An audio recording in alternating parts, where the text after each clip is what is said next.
इस उपचुनाव की पटकथा जो है वो गलत तरीके से लिखी गई है, इसलिए लोग आज इस मूड में हैं कि वो बीजेपी को हरा के इंडियन नेशनल लोकदल को जिताना चाहते हैं। और जिस पार्टी को उन्होंने ठोकर मार दी, जिस पार्टी के सुप्रीमो उनके स्वयं दादा ने 87 साल तक संघर्ष किया, उस पार्टी को एक सत्ता के लालच में छोड़ के वो चले गए।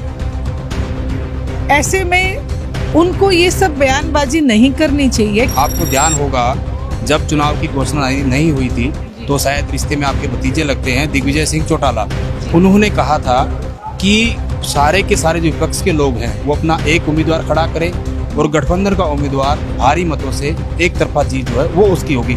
लेकिन आपने अभी तक देखा कि अभी तक जेजेपी की तरफ से कोई प्रचार करने नहीं आया। क्या कोई फिक्सिंग होगी या कोई और वजह? आज आदरणीय चौधरी देवीलाल जी की आत्मा आहत होगी इस बात के ऊपर कि आज उन्होंने कैसे रास्ते को चुन रखा है, क्योंकि जो सच्चाई का रास्ता है वो संघर्ष मांगता है। और आज इंडियन नेशनल लोकदल अपना संघर्ष करके, जिसको ये कभी ये कहते थे एक थी इंडियन नेशनल लोकदल, आज नौबत ऐसी आ गई है कि लोग कहते हैं एक थी जेजेपी। यही सवाल मैंने जयप्रकाश जेपी से भी किया था, जो कि कांग्रेस के उम्मीदवार है। उन्होंने कहा कि अभय सिंह चौटाला ने किसानों के लिए इस्तीफा नहीं दिया, बीजेपी ने कहीं न कहीं उनसे इस्तीफा दिलवाया था और बीजेपी के कहने से सरकार के दबाव में अभय सिंह ने इस्तीफा दिया था। कि क्या ऐसी मुसीबत थी, क्या ऐसा दबाव था जिसके चलते भूपेंद्र सिंह जी हुड्डा ने मंच से ये कह दिया कि कांडा मेरा मित्र है? तो दबाव में तो आज कांग्रेस है, इंडियन नेशनल लोकदल तो छाती तान के सामने खड़ी है। लेकिन वो तो ये कह रहे हैं कि हमें पार्टी से कहीं न कहीं निकाला गया था, हम छोड़ के नहीं गए थे और हम आज भी हम जो है चौधरी ओम प्रकाश चौटाला का सम्मान करते हैं। दुष्यंत जी का बयान सुना होगा, जो एक नरवाना से एमएलए हैं, रामनिवास सुरजाखेड़ा, उनके लिए उन्होंने एक टिप्पणी की थी कि यदि पार्टी के विरोध में कोई काम करेगा तो उसको बाहर का रास्ता दिखाया जाएगा। और वही बात जब इंडियन नेशनल लोकदल से ये लोग गए तो ये कह के गए कि हमें निकाला गया।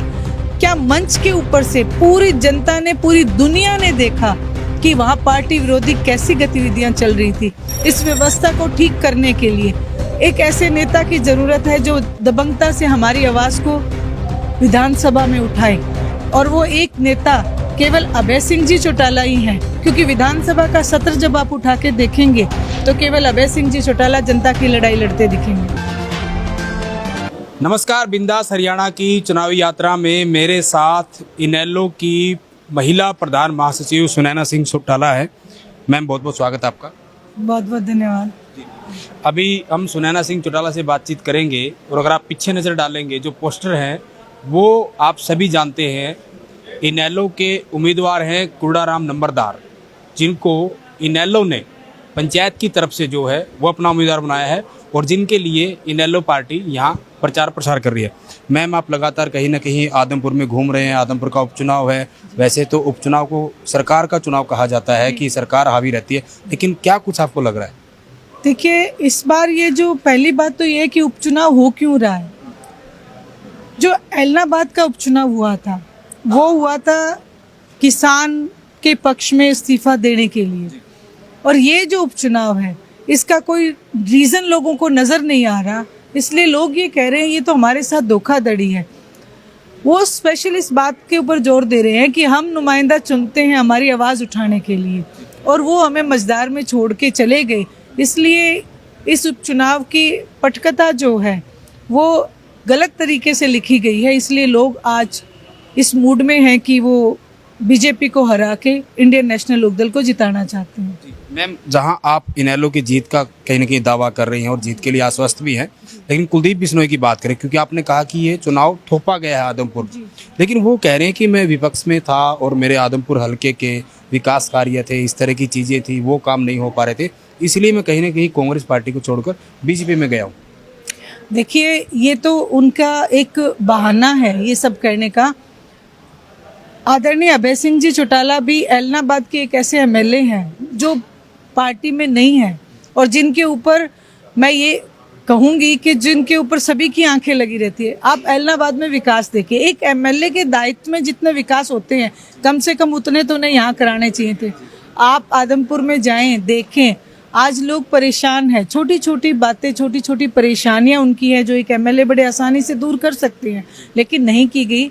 ये सब जो चुनाव या उनका इस्तीफा है, उन्होंने एक अपने पुत्र मोह के वशीभूत होके और ईडी के डर से दिया है। इस बात की झेप को वो छुपाना चाहते हैं, इसलिए ऐसा बोल रहे हैं।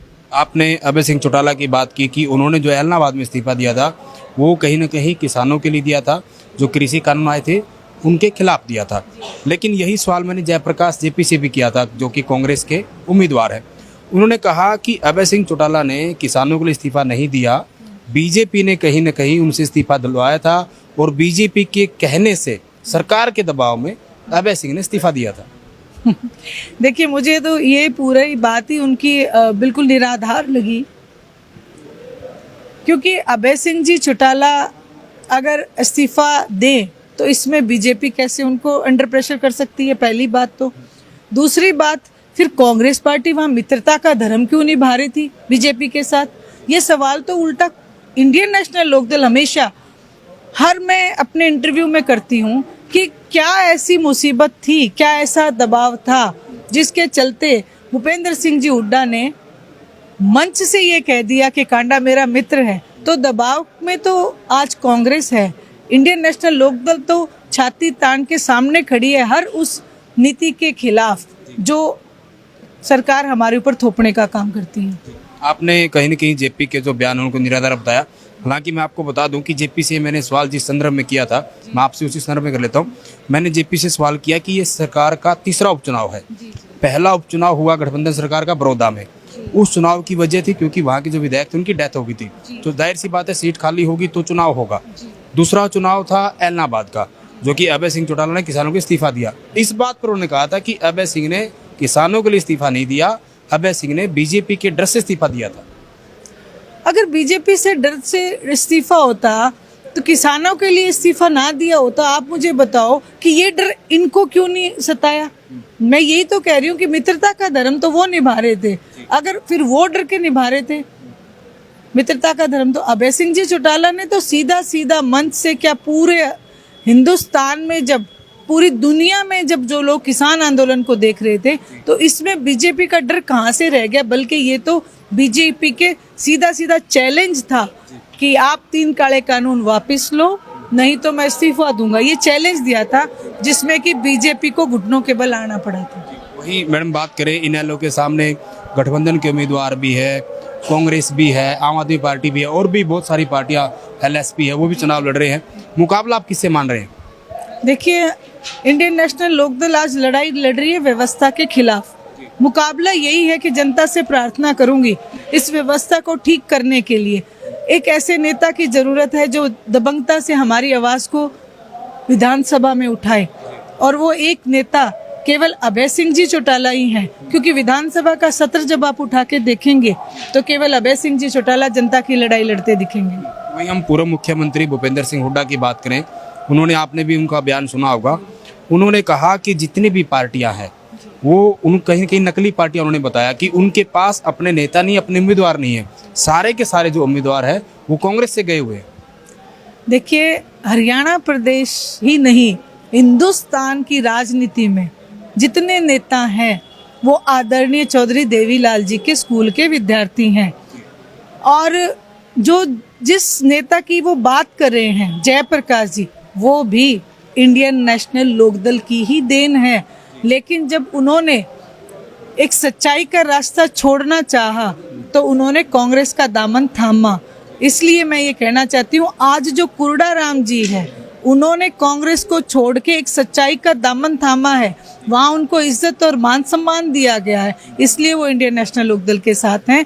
भूपेंद्र सिंह जी हुड्डा अपने बयानों को दुरुस्त करें, और जो भ्रष्टाचार की नीति अपना रखी है उन्होंने, कोई भी विधानसभा के सत्र में वो आपको जनता की आवाज उठाते नहीं दिखेंगे, वो सिर्फ बायकॉट करते दिखेंगे। किसान आंदोलन में दूध का दूध और पानी का पानी हो चुका है, हर राजनीतिक पार्टी का चेहरा खुल के सामने आ चुका है। किसानों के पक्ष में इस्तीफा देने के लिए जब बात आई तो कांग्रेस के सभी एमएलए अपना मुंह छुपाते घूम रहे थे, बॉर्डर पे जाने से भी इनकार कर दिया था। ऐसे में केवल अभय सिंह जी चौटाला आदरणीय चौधरी देवीलाल जी के आदर्शों को लेके किसानों के बीच खड़े रहे और किसानी के जो 3 काले कानून थोपे जा रहे थे उनको कहीं ना कहीं सरकार को वापस लेना पड़ा। आपने चौधरी देवीलाल परिवार की बात की, उनकी कहीं ना कहीं नर्सरी की बात की कि सारे नेता वहीं से निकले हुए हैं, तो एक सवाल मैं परिवार को लेकर भी कर सकता हूँ। आपके ही परिवार के ऐसे 2-3 सदस्य हैं जो सरकार के हिस्सेदारी उनकी कहीं ना कहीं सरकार में है। आपको ध्यान होगा जब चुनाव की घोषणा नहीं हुई थी तो शायद रिश्ते में आपके भतीजे लगते हैं दिग्विजय सिंह चौटाला, उन्होंने कहा था कि सारे के सारे जो विपक्ष के लोग हैं वो अपना एक उम्मीदवार खड़ा करें और गठबंधन का उम्मीदवार भारी मतों से एक तरफा जीत जो है वो उसकी होगी। लेकिन आपने अभी तक देखा कि अभी तक जेजेपी की तरफ से कोई प्रचार करने नहीं आया। क्या कोई फिक्सिंग होगी या कोई और वजह है? देखिए, ये तो सरासर ठगबंधन है। और जिस पार्टी का आपने नाम लिया, जिनको आप कह रहे हो पारिवारिक सदस्य, तो मैं हमेशा अपने मन से एक बात कहती हूँ कि जब हम दहलीज से बाहर हैं, राजनीतिक मंच के ऊपर हैं, तो पार्टी से बड़ा परिवार कोई नहीं होता।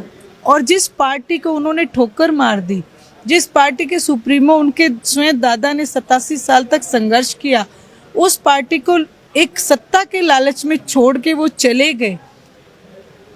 ऐसे में उनको ये सब बयानबाजी नहीं करनी चाहिए, क्योंकि अगर वो कहते हैं कि गठबंधन का उम्मीदवार आज भव्य बिश्नोई के लिए वो वोट मांगने आते, जिसकी वो उम्मीदवारी इतने दावे से करते हैं, उन्होंने तो उनका फोटो तक भी नहीं लगाया। बाद में उनके कहने के बाद या उनके मैं कहूँगी कि गुजारिश करने के बाद उनका फोटो लगाया गया। आज आदरणीय चौधरी देवीलाल जी की आत्मा आहत होगी इस बात के ऊपर कि आज उन्होंने कैसे रास्ते को चुन रखा है, क्योंकि जो सच्चाई का रास्ता है वो संघर्ष मांगता है। और आज इंडियन नेशनल लोकदल अपना संघर्ष करके, जिसको ये कभी ये कहते थे एक थी इंडियन नेशनल लोकदल, आज नौबत ऐसी आ गई है कि लोग कहते हैं एक थी जेजेपी। लेकिन वो तो आपने कहा कि उनका परिवार का सदस्य नहीं मानते, राजनीति अलग है, परिवार अलग है, लेकिन वो तो ये कह रहे हैं कि हमें पार्टी से कहीं ना कहीं निकाला गया था, हम छोड़ के नहीं गए थे और हम आज भी हम जो है चौधरी ओम प्रकाश चौटाला का सम्मान करते हैं। मैंने ये बात इसलिए कही कि पार्टी सर्वोपरि है। क्योंकि आपने कहा कि वो ठोकर मार के चले। जी, दुष्यंत जी का बयान सुना होगा, जो एक नरवाणा से एमएलए हैं, रामनिवास सुरजाखेड़ा। उनके लिए उन्होंने एक टिप्पणी की थी कि यदि पार्टी के विरोध में कोई काम करेगा तो उसको बाहर का रास्ता दिखाया जाएगा। और वही बात जब इंडियन नेशनल लोकदल से ये लोग गए तो ये कह के गए कि हमें निकाला गया। क्या मंच के ऊपर से पूरी जनता ने, पूरी दुनिया ने देखा कि वहाँ पार्टी विरोधी कैसी गतिविधियां चल रही थी। ऐसे में उनसे सिर्फ एक लिखित में मांगा गया था आदरणीय ओम प्रकाश जी चौटाला की तरफ से कि हमसे गलती हो गई और आगे से ऐसा नहीं होगा। वो ना देके उन्होंने पार्टी छोड़ना अपनी शान समझा। मैंने ये सवाल चौधरी ओम प्रकाश चौटाला से भी किया था और आपसे भी कर रहा हूँ, क्योंकि मैं आपको कहीं ना कहीं अगर इनेलो की बात करूँ तो वन मैन आर्मी के रूप में आपको देखता हूँ कि महिला नेत्री होने के नाते आप लगातार हरियाणा का दौरा भी करता रहती हैं। कहीं ना कहीं क्या आपको लगता है कि जो ये परिवार जो टूट फूट हुई है, क्या आपको कभी ऐसा अंदाजा है कि ये परिवार फिर से एक साथ आ सकता है? देखिए, ये बात तो आदरणीय ओम प्रकाश जी चौटाला बखूबी आपको बता देंगे। और लेकिन मैंने जैसे कहा कि मैं परिवार नहीं, जब मैं दलित से बाहर हूँ तो मैं इंडियन नेशनल लोकदल एक पार्टी को देखती हूँ, वो मेरा परिवार है। और उस परिवार में जो आदरणीय चौधरी देवीलाल जी की नीतियों को अपनाएगा वही टिक सकता है, वही रह सकता है। और स्वार्थ के वशीभूत अगर कोई भी होगा तो वो इस पार्टी में रह ही नहीं सकता। अंतिम में जो आदमपुर की जनता है इस उपचुनाव में आपके जो उम्मीदवार हैं चौधरी कुर्डाराम नंबरदार, उनको ही वोट क्यों दे? देखिए, मैं आदमपुर की जनता से प्रार्थना करूंगी कि आप कुर्डाराम जी को वोट देके भारी मतों से विधानसभा में भेजें, क्योंकि ये वो शख्स हैं जिन्होंने किसान की लड़ाई लड़ी है, जिन्होंने सामाजिक मंच पे आके हमेशा लोगों के लिए लड़ाई लड़ी है और व्यापारियों की लड़ाई भी लड़ी है। और सामाजिक व्यक्ति को आज सत्ता में आना इसलिए भी जरूरी है क्योंकि वो समाज की आवाज़ को उठा सकता है, किसान की आवाज़ को उठा सकता है। शुक्रिया मैम बातचीत करने के लिए। धन्यवाद। तो ये थी इनेलो की महिला प्रधान महासचिव सुनैना सिंह चौटाला, जिन्होंने कहीं ना कहीं आदमपुर में जो इनेलो के उम्मीदवार हैं कुर्डाराम नंबरदार, उनकी कहीं ना कहीं जीत का दावा किया। हालांकि आने वाला समय बताएगा कि आदमपुर की जनता किसको अपना विधायक चुनकर जो है वो चंडीगढ़ भेजने का काम करेगी। वीडियो जर्नलिस्ट विकास कुमार के साथ सुरेंद्र नैन, बिंदास हरियाणा।